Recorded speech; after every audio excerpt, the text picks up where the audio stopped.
दोस्तों, मंत्री के बेटे द्वारा लगाए गए झूठे आरोप में एक थानेदार साहब शॉपिंग मॉल में काम करने वाली एक लड़की को मौके से ही गिरफ्तार कर लेते हैं और उसे रात में ही थाने ले आते हैं। रात के करीब 11 बज रहे थे। तभी दोस्तों, एक आदमी लुंगी और कुर्ता पहने हुए, पैरों में चप्पल और सर पर गमछा बांधे हुए और चेहरे पर उसने एक मास्क लगा रखा था, वह थाने के अंदर आता है। जब गेट पर उससे पूछा जाता है कि तू कौन है और अंदर कहां जा रहा है, क्या काम है तेरा अंदर, तो जो लुंगी कुर्ता में आदमी होता है वह बोलता है, मुझे यहां के थानेदार साहब से मिलना है। मेरी भतीजी को गिरफ्तार करके यहां थाने ले आए हैं। इसी सिलसिले में मैं उनसे बातचीत करना चाहता हूं। वह थाने के अंदर जाता है और थानेदार साहब को प्रणाम करता है। बोलता है, हुजूर, यह मेरी भतीजी है, आप इसे छोड़ दीजिए। इसने कुछ नहीं किया है, इसने कोई गुनाह नहीं किया है। अब थानेदार साहब जोरदार कड़कती आवाज में बोलता है, यहां के थानेदार तुम हो या मैं हूं? तो जो लुंगी कुर्ता वाला आदमी होता है वह बोलता है, साहब। थानेदार, तो आप ही हो? तो थानेदार बोलता है, तुम्हें कैसे पता है? इसने कुछ भी नहीं किया है। तुम्हें पता भी है, इसने मंत्री के बेटे की कार में से गहने चोरी किए हैं। इसके ऊपर संगीन आरोप है। फिर वह लुंगी वाला आदमी बोलता है, साहब, चाहे जो कुछ भी इस लड़की ने किया है, लेकिन आप रात के समय इस लड़की को गिरफ्तार करके यहां थाने नहीं ला सकते हैं। आप इसके घर जाकर पूछताछ कर सकते हैं, तलाशी कर सकते हैं, घटनास्थल पर जाकर आप वहां जांच पड़ताल कर सकते हैं, लेकिन इस तरह से रात के समय में लड़की को गिरफ्तार कैसे कर सकते हो? ये मेरी भतीजी है जो कि बिल्कुल निर्दोष है। मैंने अच्छे से जांच पड़ताल की है, आप इसको अब छोड़ दीजिए। थानेदार साहब बड़ा रोब जमाते हुए बोलते हैं, अरे वाह, तू तो बहुत कानून जानता है। तुझे अभी कानून का 1-2 पाठ और सीखना पड़ेगा। फिर थानेदार चुटकी बजाता हुआ बोलता है, चुपचाप यहां से निकल ले, नहीं तो तुझे भी अंदर हवालात में बंद कर दूंगा। वो लुंगी वाला आदमी बोलता है, हुजूर, आप कानून के रक्षक हैं, आप कैसी बातें कर रहे हो? बिना किसी अपराध के आप मुझे हवालात के अंदर कैसे कर सकते हो? अब दरोगा बोलता है कि अपराध तो मैं 2 मिनट में साबित कर दूंगा और सबूत भी पैदा कर दूंगा। लुंगी वाला आदमी बोलता है, साहब, आप ऐसा कैसे बोल सकते हो? तभी थानेदार का गुस्सा 7वें आसमान पर पहुंच जाता है। वह उस आदमी का कॉलर पकड़कर बोलता है, अभी मैं तुझे सिखाता हूं मैं क्या कर सकता हूं और क्या नहीं कर सकता हूं। यह कहकर दरोगा उस लुंगी वाले आदमी को थप्पड़ मारना चाहता था। तभी वह लुंगी वाला आदमी थानेदार का हाथ पकड़ता है और अपने कुर्ते की जेब में से एक आई कार्ड निकालकर उसकी आंखों के सामने लहराने लगता है। दोस्तों, आई कार्ड देखते ही थानेदार के पैरों तले जमीन खिसक जाती है। वह एकदम से बिल्कुल सावधान स्थिति में खड़ा हो जाता है और एक जोरदार सैल्यूट मारता है। आखिर दोस्तों, वह आदमी कौन था और लुंगी में क्यों आया था उस थाने में? वह लड़की कौन थी और वह मंत्री का बेटा कौन था? ये सब बातें जानने के लिए आपको ये वीडियो पूरा देखना पड़ेगा। दोस्तों, कहानी शुरू करने से पहले आप लोगों से विनम्रता से निवेदन है कि आप वीडियो को एक लाइक कर दीजिए और मेरे YouTube चैनल को सब्सक्राइब कर लीजिए। आइए दोस्तों, चलते हैं कहानी की शुरुआत में। दोस्तों, यह कहानी बिहार राज्य की राजधानी पटना की है। पटना में डाक बंगला रोड पर वन प्लाजा शॉपिंग मॉल है। वहां एक लड़की जिसका नाम पूजा होता है, वह मॉल में गाड़ियों को पार्किंग कराने का काम किया करती है। गाड़ियों की पार्किंग करवाना या कोई VIP आ रहा हो तो उसके लिए रिजर्व सीट रखना, यह सब उसका काम था। बहुत ही गरीब परिवार से थी। उसके पिता महेंद्र कुमार और भाई राहुल कुमार दोनों पटना रेलवे स्टेशन पर फलों का ठेला लगाया करते थे और फल बेचा करते थे। दोस्तों, यह कहानी 28 अगस्त की शाम की है। एक पूर्व मंत्री का बेटा शाम के समय में वन प्लाजा शॉपिंग मॉल में शॉपिंग के लिए आता है और अपनी गाड़ी को गलत तरीके से पार्किंग करने लगता है। वह लड़की जो पूजा होती है, जो वहां की पार्किंग चार्ज थी, वो उससे बोलती है कि सर, आप पार्किंग सही से कर दीजिए, और भी कई गाड़ियां यहां आती रहती हैं, उन्हें प्रॉब्लम होगी। दोस्तों, मंत्री का बेटा नशे में बुरी तरह से धुत था। वह बोलता है, तुम मुझे तरकीब सिखा रही हूं, मेरी मर्जी है, मैं जहां गाड़ी पार्किंग करूं, तुम कौन होती हो? मुझे रोकने वाली लड़की बोलती है, सर, मैं यहां की पार्किंग इंचार्ज हूं, जो पार्किंग कराना मेरा काम है, आप प्लीज गाड़ी सीधी कर लीजिए। अब दोस्तों, मंत्री का बेटा गुस्से से गर्म हो जाता है। वह कड़कती आवाज में बोलता है, तुम मुझे पार्किंग करना सिखाओगी? मेरी मर्जी है, मैं जहां चाहे वहां पार्किंग करूंगा। अगर मेरे साथ ज्यादा बकवास की तो तुम्हें अभी के अभी यहीं अच्छे से सबक सिखा दूंगा। तो पूजा बोलती है, सर, आप मेरे साथ इस तरह से बदतमीजी नहीं कर सकते हो, मुझे यहाँ का इंचार्ज सौंपा गया है, ये मेरी ड्यूटी है, इसलिए मैं ऐसा बोल रही हूं। आप अपनी गाड़ी सही से पार्किंग कीजिए। तभी दोस्तों मंत्री का बेटा गुस्से में थर्राता हुआ अपनी जेब से फोन निकालता है और अपने थानेदार दोस्त को फोन करता है। जब थानेदार साहब उस लोकेशन पूछते हैं तो वह बोलता है वन प्लाजा शॉपिंग मॉल के सामने ही है। तो थानेदार साहब बोलते हैं, अरे सर, मैं तो इसी शॉपिंग मॉल में शॉपिंग करने के लिए आया हुआ है, बस 2 मिनट रुकिए, मैं अभी आता हूं। दोस्तों, उधर से थानेदार साहब सिविल ड्रेस में पार्किंग एरिया में जाते हैं। वहां जैसे ही मंत्री के बेटे अपने दोस्त को देखते हैं तो तुरंत बोलते हैं, क्या हुआ सर? मंत्री का बेटा बताता है, यह लड़की मुझसे बदतमीजी कर रही है, मुझे तरकीब सिखा रही है। थानेदार साहब उस लड़की से पूछते हैं, क्या सर सही बोल रहे हैं? लड़की बोलती है, सर ये गाड़ी सीधी नहीं कर रहे हैं और भी कई गाड़ियां यहां आती रहती हैं। तो थानेदार साहब बोलते हैं, तो क्या हो गया, तुम्हें पता नहीं है क्या ये कौन है और मैं कौन हूं? लड़की उनकी ये बात सुनकर गुस्सा हो जाती है, बोलती है, चाहे आप जो कोई भी हो उससे मुझे क्या लेना देना, मुझे अपनी ड्यूटी करने से मतलब है। थानेदार साहब बोलते हैं, ठीक है, तुझे मैं अभी ड्यूटी करना सिखाता हूं। अब दोनों दोस्त थानेदार और मंत्री का बेटा मिल जाता है। दोस्तों, थानेदार थाने में फोन करता है, तुरंत वहां पुलिस आती है और पूजा को गिरफ्तार कर लेती है। झूठा केस बनाया जाता है कि इस लड़की ने गाड़ी के अंदर से गहनों की चोरी की है और दोनों मिलकर पीछे वाला गाड़ी का शीशा खुद ही तोड़ देते हैं। दोस्तों, Patna one plaza shopping mall कोतवाली थाने के अंतर्गत ही आता था। अब दोस्तों, उस लड़की को वह कोतवाली थाना ले जाते हैं। लड़की जैसे तैसे करके अपने पिता और अपने भाई को फोन करती है कि पुलिस मुझे पकड़कर थाने लेकर जा रही है। अब दोनों बाप बेटे महेंद्र कुमार और राहुल कुमार आनन फानन में रिक्शा पकड़ते हैं और कोतवाली थाना पहुंचते हैं। वहां जाकर थानेदार साहब के आगे हाथ जोड़कर सैकड़ों मिन्नतें करते हैं, साहब हमारी बेटी निर्दोष है, इसको छोड़ दीजिए। इस पर थानेदार साहब बोलते हैं, अरे नहीं, इसके अंदर तो बहुत अकड़ है, इसको बहुत ज्यादा दिमाग में गर्मी चढ़ी है, अपने आप पर बहुत घमंड करती है। जब एक रात लॉकअप में बंद रहेगी तो यह सारी अक्ल ठिकाने आ जाएगी। जबकि दोस्तों, कानून यह है कि लड़की को रात को गिरफ्तार नहीं किया जा सकता। अगर अर्जेंट है तो उसके घर जाकर ही पूछताछ की जा सकती है और उसके लिए भी लेडी पुलिस कांस्टेबल साथ होनी चाहिए। लेकिन यह थानेदार साहब अपनी मनमर्जी से उसे उठाकर ले आए थे, अपने एक दोस्त के कहने पर, जो कि मंत्री का बेटा था। आपको पता ही है दोस्तों, बिहार में पुलिस वाले कितनी ज्यादती करते हैं। अब उसके भाई और पिता दोनों बहुत कोशिश करते हैं, लेकिन थानेदार साहब लड़की को नहीं छोड़ते हैं। फिर एक लेडी कांस्टेबल को बोलता है, इस लड़की को लॉकअप के अंदर बंद कर दो। अब दोस्तों, पूजा रोते हुए अपने पिता से कहती है कि पिताजी, अगर आज की रात मैंने इस लॉकअप में बिता ली तो सुबह आप लोग मुझे ढूंढने की कोशिश भी मत करना। यानी दोस्तों, थानेदार साहब और मंत्री के बेटे की नीयत बहुत ज्यादा गलत थी। दोस्तों, अब उसके पिता और उसके भाई को कुछ भी नहीं सूझता। दोस्तों, उसका भाई एक वकील से बात करने की कोशिश करता है, लेकिन जैसे ही वह वकील उस कोतवाली थाने के बारे में सुनता है, वह जान जाता है कि वहां का थानेदार कैसा है। वह हाथ खड़ा कर देता है और उनका केस लेने से साफ साफ मना कर देता है। अब दोस्तों, उन दोनों के पास कोई ओन ऑप्शन नहीं था।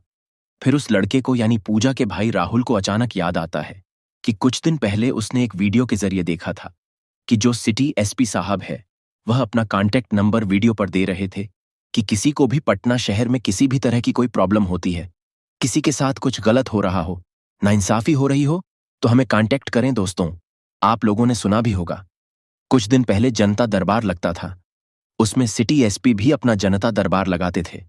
उस टाइम सिटी एसपी साहब ने अपने नंबर हर जगह वितरित कर रखे थे, कोई भी कभी भी उनसे कांटेक्ट कर सकता था।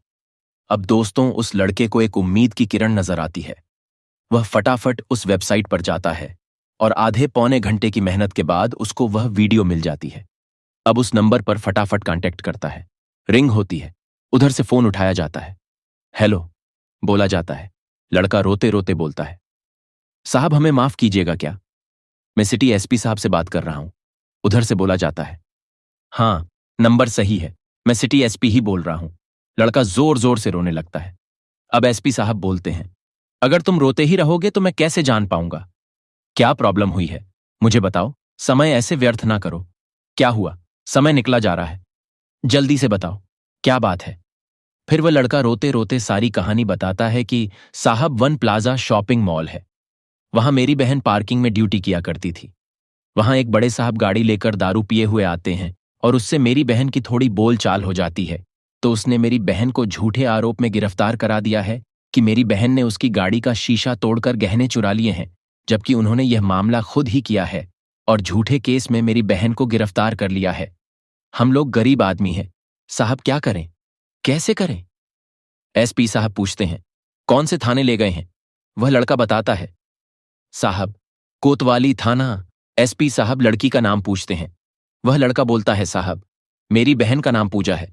एसपी साहब बोलते हैं, ठीक है, आप दोनों पिता पुत्र शांति बनाए रखें, किसी के पास जाने की जरूरत नहीं है, मैं सब संभाल लूंगा, घबराइए नहीं, मैं आपको कुछ देर में इसी नंबर पर कॉल बैक करता हूं।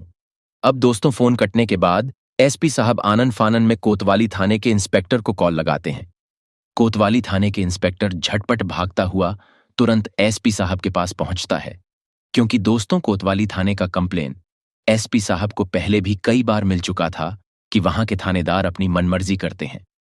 जब इंस्पेक्टर साहब वहां पहुंचते हैं तो एसपी साहब बोलते हैं, तुम्हारे कोतवाली थाने का बहुत कंप्लेन मिल रहा है, चलो आज वहां एक मीटिंग ऑपरेशन करते हैं। अब इंस्पेक्टर साहब भी कुछ नहीं बोल सकते थे, वह भी एसपी साहब के साथ में हाँ मिलाते हैं। तुरंत एसपी साहब अपने दलबल को साथ लेते हैं, इंस्पेक्टर साहब को भी अपने साथ करते हैं और एसपी साहब अपना भेष बदलते हैं। एक लुंगी पहनते हैं, कुर्ता पहनते हैं, गमछा लेते हैं, अपने बालों को बेतरतीब करते हैं, चेहरे पर मास्क लगाते हैं और इंस्पेक्टर साहब को साथ लेकर कोतवाली थाना के पास आते हैं। कोतवाली थाना से पहले एक चौराहा है जहां से थाना क्रॉस करते हैं। उस चौराहे के पास एक पेड़ है, वहां पर अपनी जीप खड़ी करते हैं और इंस्पेक्टर साहब को बोलते हैं, आप सब मेरा इंतजार कीजिएगा, जैसे ही मैं मिस कॉल करूंगा आप लोग समझ जाना और तुरंत थाने के अंदर प्रवेश करना। चौराहे से थाने की दूरी 200 मीटर की थी दोस्तों। अब यह सब प्रक्रिया होते होते रात के 10 बज जाते हैं। अब एसपी साहब लुंगी कुर्ते में गमछा लपेटे हुए थाने के अंदर जाते हैं। गेट पर एक हवलदार उनसे पूछता है, कहाँ जा रहे हो? वह बताते हैं कि दरोगा साहब ने हमें बुलाया है, हमारी भतीजी गिरफ्तार हुई है, इस सिलसिले में बातचीत करनी है। वो उन्हें अंदर जाने देता है। दोस्तों जैसे वो अंदर जाते हैं, दरोगा साहब के पास पहुंचते हैं, उन्हें प्रणाम करते हैं, प्रणाम बोलते हैं, साहब मैं पूजा का चाचा हूं, ये बिल्कुल निर्दोष है, इसे उल्टा फंसाया गया है, इसे आप प्लीज छोड़ दीजिए। दरोगा साहब बोलते हैं कि दरोगा तू है या मैं हूं, तुझे कैसे पता है? यह निर्दोष है, क्या काम करता है? तो वो लूंगी वाला आदमी बोलता है, साहब मैं ठेला लगाकर फलों को बेचता हूं, मुझे पता है ये लड़की बहुत शरीफ है, ये कुछ भी चोरी नहीं कर सकती है। दरोगा साहब बोलते हैं, तूने फल बेचते बेचते कुछ ज्यादा ही कानून पढ़ लिया है, मुझे लगता है अब तुझे सही से सबक सिखाना ही पड़ेगा। फिर दरोगा बोलता है, यहां से चुपचाप चले जाओ, ये बड़े बड़े लोगों के बीच की बात है, इसने जिस आदमी से पंगा लिया है वह बहुत बड़ा आदमी है, यहां के पूर्व मंत्री का बेटा है, इसे हम नहीं छोड़ सकते, इसे तो अब लंबी जेल होगी दोस्तों। अब वह लुंगी वाला दरोगा साहब से बोलता है कि साहब लड़की को रात में आप लोग गिरफ्तार नहीं कर सकते, आपको जो कुछ भी पूछताछ करनी थी, तलाशी लेनी थी, आप इनके घर पर जा सकते थे या वहां घटना स्थल पर कर सकते थे। अब दोस्तों दरोगा साहब को गुस्सा आ जाता है, वह लुंगी वाले आदमी से बोलते हैं, तो तुमने ज्यादा ही कानून पढ़ लिया है, बस तुझे 1-2 पाठ और पढ़ाना पड़ेगा। बोलते हैं, 2 मिनट के अंदर यहां से भाग जाओ, नहीं तो तुझे भी इसके साथ अंदर बंद करा दूंगा। चोरी के जुर्म में वह लुंगी वाला आदमी बोलता है, साहब बगैर किसी जुर्म के आप मुझ निर्दोष को अंदर कैसे कर सकते हैं? वह दरोगा चुटकी बजाते हुए बोलता है कि तुझे दोषी साबित करना तो मेरे बाएं हाथ का खेल है और तेरे लिए गवाह भी मैं पैदा कर दूंगा। फिर वह लुंगी वाला आदमी बोलता है, साहब आप ऐसा नहीं कर सकते हो, आप कानून के रक्षक हैं, आप ऐसा कैसे कर सकते हो? इस पर दरोगा साहब का गुस्सा 7वें आसमान पर पहुंच जाता है। वह बोलते हैं, तुझे मैं अभी कानून सिखाता हूं। यह कहकर दोस्तों उसका कॉलर पकड़ लेते हैं और उन्हें जैसे ही थप्पड़ मारना चाहते थे, तब तक वह लुंगी वाला आदमी दरोगा साहब का हाथ पकड़ता है और अपने कुर्ते की जेब से अपना आई कार्ड निकालता है और उसके सामने लहराने लगता है। दोस्तों आई कार्ड देखते ही दरोगा के पैरों तले जमीन खिसक जाती है और वह खड़ा का खड़ा रह जाता है और एक जोरदार सैल्यूट मारता है। तब तक एसपी साहब अपना फोन निकालते हैं और एक मिस कॉल अपने स्टाफ को करते हैं। दोस्तों 2 मिनट के अंदर ही इंस्पेक्टर अपने दलबल के साथ दौड़ता हुआ थाने के अंदर प्रवेश कर जाता है और वहां पहुंचकर एसपी साहब को जोरदार सैल्यूट मारता है। अब यह सब नजारा देखकर वहां थाने में जितना भी स्टाफ था, सबके सब हक्का बक्का रह जाते हैं। वह लड़की भी हैरान रह जाती है कि आखिर यह बंदा कौन है। अब इंस्पेक्टर साहब बोलते हैं कि हमारे सिटी एसपी साहब है। दरोगा तो पहले ही जान चुका था, क्योंकि वह देख चुका था। बाकी स्टाफ जैसे ही सिटी एसपी साहब का नाम सुनते हैं तो उनके भी पसीने छूटने लगते हैं और जैसे के तैसे खड़े हो जाते हैं। अभी एसपी साहब वहां कुर्सी पर बैठ जाते हैं और थानेदार को सामने खड़ा किया जाता है। अब उल्टा सीन हो गया था। दोस्तों, पहले थानेदार कुर्सी पर बैठा हुआ था और एसपी साहब खड़े हुए थे। अब एसपी साहब उस थानेदार से पूछते हैं, हाँ भाई, इस लड़की का क्या नाम है? थानेदार बोलता है, साहब, इस लड़की का नाम पूजा है। एसपी साहब बोलते हैं, इनके खिलाफ क्या और कैसे कंप्लेन है? वह थानेदार बोलता है, साहब, इनके खिलाफ चोरी की कंप्लेन है। इन्होंने गाड़ी का शीशा तोड़कर कीमती गहने चुराए हैं। एसपी साहब बोलते हैं, तुमने इनकी तलाशी ली, इनके पास कुछ मिला? तो दरोगा बोलता है, नहीं साहब, कुछ भी नहीं मिला। एसपी साहब बोलते हैं, ठीक है, एफआईआर का रजिस्टर मुझे लाकर दिखाओ। अब थानेदार साहब हट जाते हैं। दोस्तों, एफआईआर का रजिस्टर जैसे ही मुंशी लाकर दिखाता है, एसपी साहब रजिस्टर के पन्ने पलट कर देखते हैं तो उसके खिलाफ उन्हें कोई भी एफआईआर दर्ज नहीं था। अब एसपी साहब गुस्सा हो जाते हैं, बोलते हैं, तुमने अभी तक इनका एफआईआर दर्ज नहीं किया है। किस गुनाह पर तुम इस लड़की को गिरफ्तार किए हो? दरोगा साहब एकदम से घबरा उठते हैं, बोलते हैं, साहब, एक आदमी का फोन आया था, उसने इनके खिलाफ कंप्लेन किया था। एसपी साहब बोलते हैं, कौन आदमी था? साहब, पूर्व मंत्री का बेटा था। अब एसपी साहब बोलते हैं, क्या उसने लिखित में तुम्हें कुछ बताया था, तुम्हें कुछ दिया था? दरोगा साहब बोलते हैं, नहीं साहब, लिखित में तो नहीं दिया था, बस फोन किया था। अब एसपी साहब उससे पूछते हैं, तुम्हारी नौकरी कितनी हो गई है? दरोगा चुप रहता है। एसपी साहब जोर से बोलते हैं, अरे भाई, तुम्हारी नौकरी को कितने साल हो गए हैं? दरोगा धीरे से बोलता है, साहब, 10वां साल चल रहा है। क्या तुम्हें 10 साल में यह नहीं पता कि एफआईआर मौखिक पर नहीं दर्ज किया जाता, लिखित पर होता है? जब उसने लिखित कंप्लेन नहीं किया तो तुमने बिना एफआईआर के इस लड़की को कैसे उठा लिया? और तुम्हें यह नहीं पता क्या कि लड़की को रात में गिरफ्तार नहीं किया जाता है, लेडी कांस्टेबल को साथ में ले जाते हैं, उसके घर पर पूछताछ करते हैं। जिस जगह पर घटना हुई थी वहां पूछताछ करते, तुमने ऐसा कुछ किया है? घटना स्थल पर इंक्वायरी की है? दरोगा कुछ नहीं बोलता है। एसपी साहब गुस्से में बोलते हैं, बिना कुछ किए, बिना कुछ जाने तुमने इस लड़की को कैसे उठा लिया? इसका मतलब यह है कि उस आदमी से तुम्हारी यारी है या फिर तुम्हें मोटा माल मिला है? इस सब के बदले अब एसपी साहब इंस्पेक्टर को आदेश देते हैं कि अभी के अभी इस लड़की को छोड़ो। दोस्तों, लेडी कांस्टेबल आती है, उस लड़की को छोड़ देती है। उसके बाद एसपी साहब खड़े हो जाते हैं, इंस्पेक्टर साहब से बोलते हैं, अभी के अभी मैं इस दरोगा को सस्पेंड करता हूं और इसे लाइन हाजिर करवाता हूं। अब एसपी साहब इंस्पेक्टर को यह भी बोलते हैं कि जो बंदा इनके खिलाफ कंप्लेन किया था, मौखिक रूप से किस मंत्री का बेटा है, उसके खिलाफ मानहानि का केस दर्ज कराओ। अब दोस्तों, एसपी साहब फोन करके लड़की के पिता और उसके भाई को बुला लेते हैं और उनसे बोलते हैं, तुम लोगों को मंत्री के बेटे के खिलाफ मानहानि का केस दर्ज कराना है कि हमारी समाज में बहुत बेइज्जती हुई है, हमारी लड़की की बेइज्जती हुई है। पहले तो दोस्तों, महेंद्र कुमार जो लड़की के पिता थे और लड़की का भाई राहुल कुमार दोनों घबरा जाते हैं, बोलते हैं, हुजूर, हम इसके इस मुकदमे के चक्कर में कहां उलझते रहेंगे, हम गरीब आदमी हैं, रहने दीजिए। जब एसपी साहब उन्हें डांटते हैं कि जब मैं खुद तुमसे बोल रहा हूं, मानहानि का केस दर्ज करो, फिर दोनों बाप बेटा एक मानहानि का केस दायर करते हैं।